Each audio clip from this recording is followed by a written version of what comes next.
focused walk and afterwards. And basically the idea is it's super simple. There are just two parts of each session for this thing is that we're going to do a walk and then we're going to have a reflection after the walk.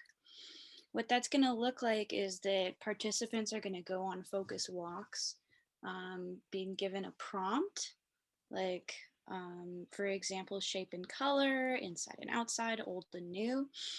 And these will ideally enhance their embodiment and or embeddedness in their environments so that they can ultimately connect to the worlds that they belong to. These can be human worlds of architecture and community, natural worlds of flora and fauna, and even personal worlds of mind and body.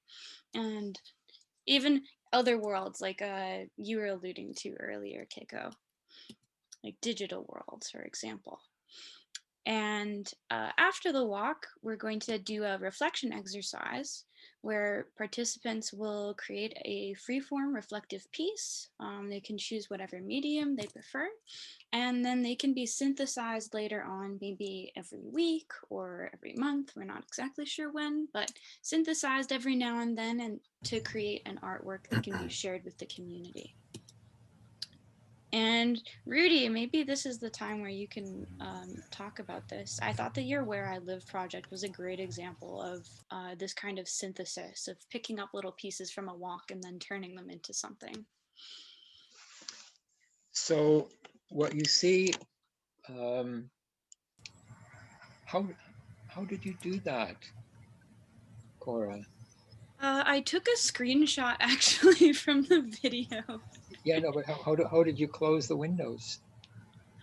Uh, oh, I think that that Anyway, was just part of the video actually. yeah, excellent. Mm-hmm. So some years ago, after walking in my neighborhood regularly, intentionally, faithfully for a long time, part of a grieving process, um, I decided to create this art piece, which involved a central frame and two attached windows.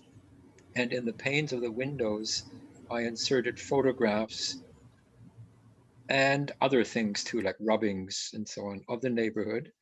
It's an interactive piece where the viewer then is invited to open the windows. At the bottom, you can see where the windows have been opened and you can look inside. And then there's a Cora, I didn't even explain that to you. In the central panel, in the lower left, there's another panel which you can lift up to Oh. reveal another layer. And the whole idea was to um, express how when we get to know something, and I guess this relates to origami, all the layers and the folding, but as we get to know something or someone, we're always involved with the layers that are revealed as we observe and reflect and go back to observe some more.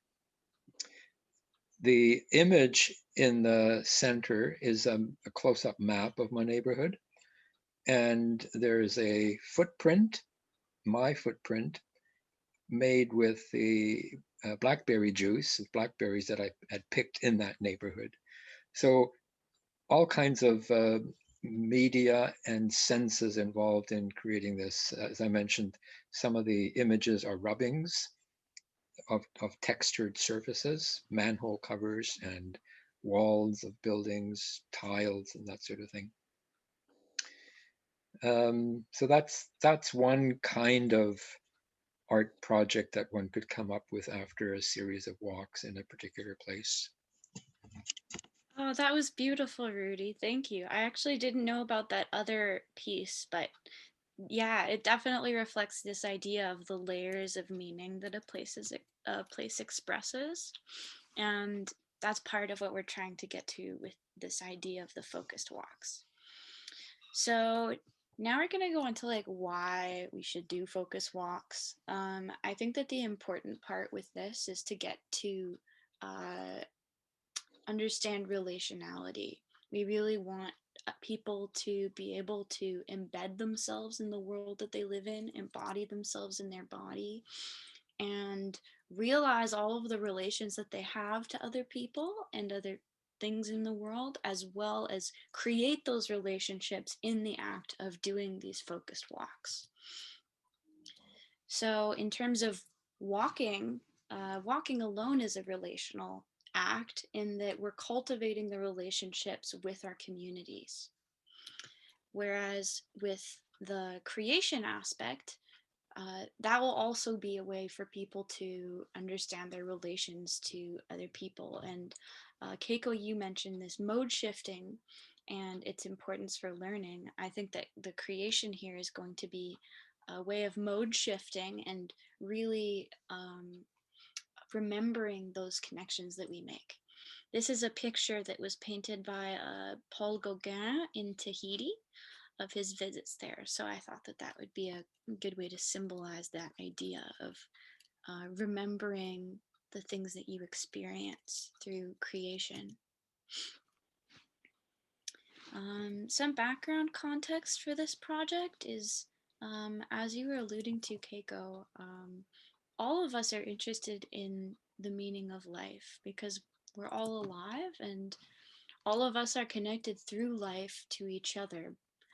And our desire to live meaningfully, to find our place in the world, and to know where we belong is at the center of our existence. And so we hope that this program will both stimulate the kind of soul searching that people are looking for, as well as provide the kind of guidance that leads to meaningful living.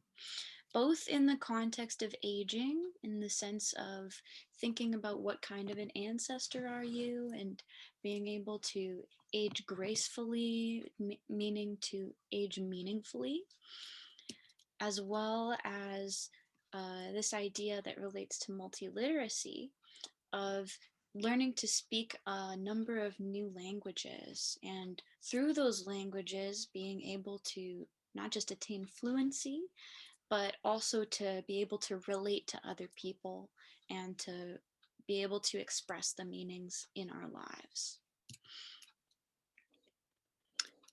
Problems that we can solve with this.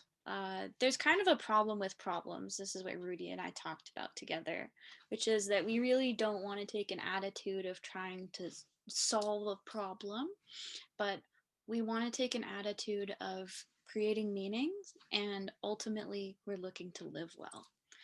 But here are some issues that we can address. There's ecology, our need to kind of go from thinking about nature as something that's outside of us to something that is inside of us, that we're a part of. There's issues of like language gaps and cultural gaps and differences that we all have with each other with globalization, and the need to learn to speak multiple languages so that or to learn multiple literacies rather, so that we can start to speak some more universal languages and create bridges to others who are different from us.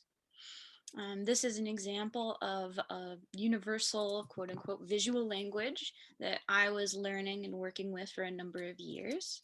That's actually used by a number of disabled children and their caregivers to communicate. So that's an example of a multiliteracy. Another issue is that we want to be able to feel at home.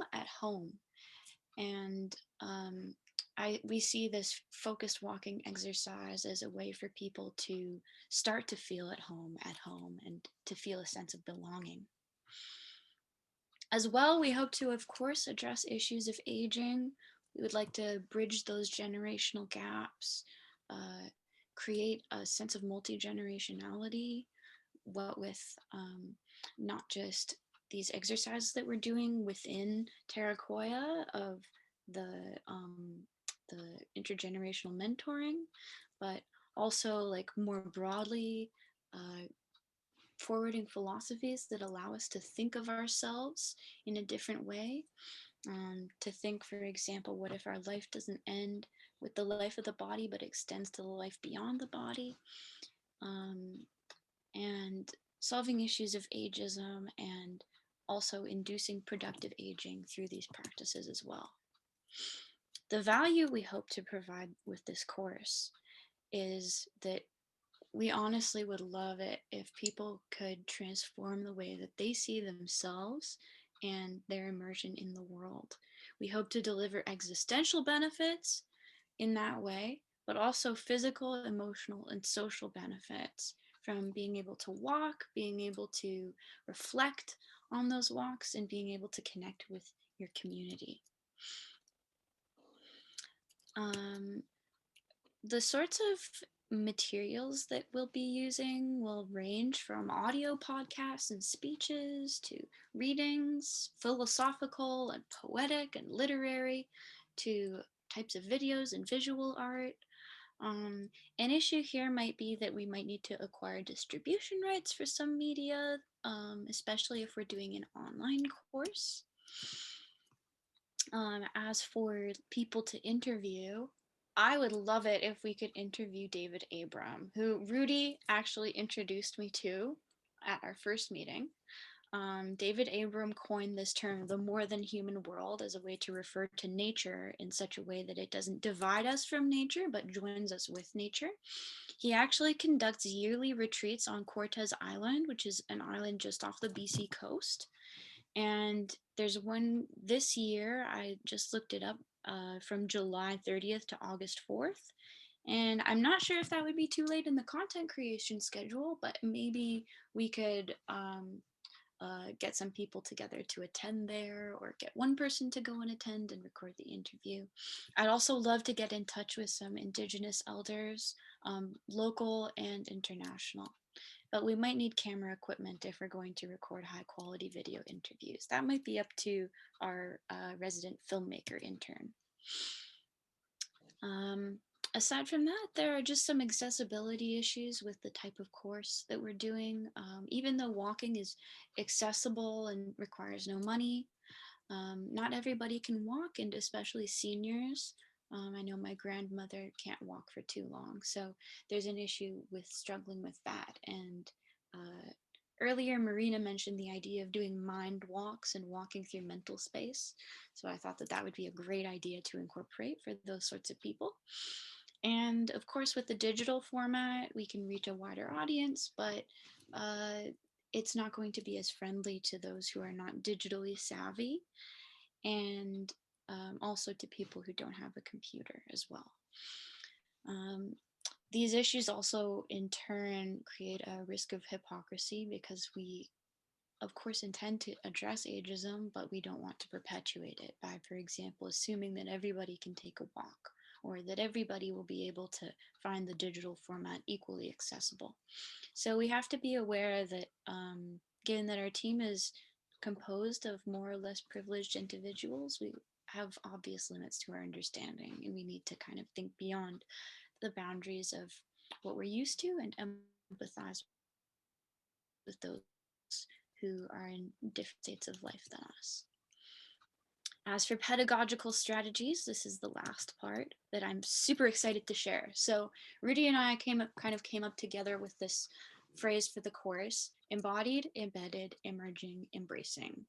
And this course will serve as a mnemonic device that will capture the philosophical foundation of this program and hopefully guide its participants on a journey of self-expansion and transformation, like Keiko was referring to, above self-actualization.